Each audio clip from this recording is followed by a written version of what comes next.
बघतोय, ज्यामुळे आमची अशी संकल्पना आहे की आपल्या दुकानात येणारा जो रुग्ण आहे, जो ग्राहक आहे, त्याच्याशी आमच्या फार्मसिस्टचा सुसंवाद व्हावा, त्याला आरोग्याबद्दल माहिती, त्याला रोगाबद्दल माहिती, त्याचे मेरिट, औषधं जी काही घेतली जातात त्याची मेरिट डिमेरिट त्याला कळली पाहिजे, फायदे तोटे त्याला कळले पाहिजे, ती औषधं कुठल्या प्रकारे कशा प्रकारे ठेवायला लागतात ह्याचं सगळं शिक्षण या पेशंट काउन्सिलिंगच्या माध्यमातून आम्ही समाजाला द्यायचा आमचा प्रयत्न आहे.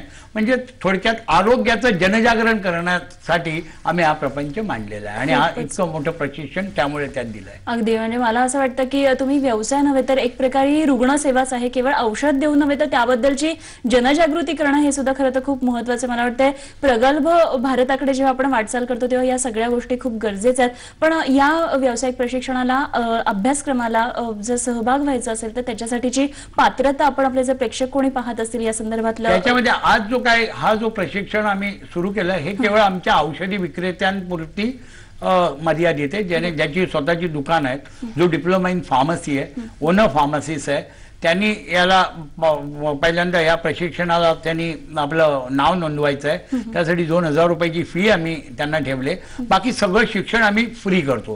कारण 35,000 ते 40,000 रुपये एका फार्मसिस्टवर आपण या प्रशिक्षणासाठी खर्च करतोय.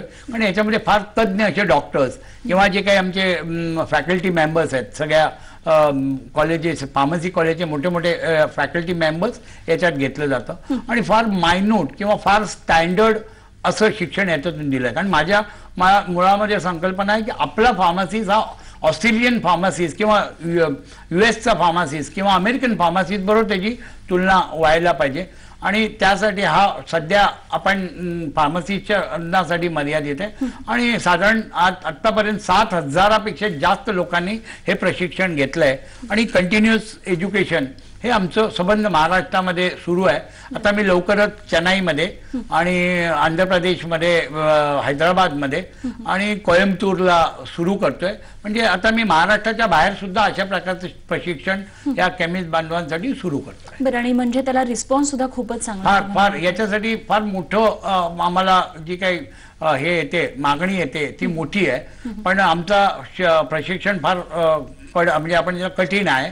40 मुलांना फक्त आम्ही त्याच्यात हे देतो. त्याच्यामध्ये 5-5 दिवस, 4-4 दिवस त्यांना राहावं लागतं एखाद्या शहरामध्ये आणि त्यांना पूर्णपणे त्याची परीक्षा घेतो. त्याचा MBBSच्या डॉक्टरप्रमाणे वायवा वगैरे घेतो आणि त्यामुळे त्याच्याकडे जास्त लक्ष ठेवतो आणि त्यामुळे त्याच्यामध्ये मागणी जरी जास्त असली तरी आमचं जे वर्ग आहे 40च्या बॅचने आम्ही पुढे जातोय. त्यामुळे आम्हाला थोडा वेळ लागणार आहे पण आम्ही सगळ्यांना समावेश करण्याची आमची भूमिका आहे. अगदी, म्हणजे फक्त क्वांटिटेटिव्हली विद्यार्थी बाहेर न काढता तुम्ही क्वालिटी त्याच्यामध्ये काढता आहात. आपण आणखी थोडं पुढे जाऊया.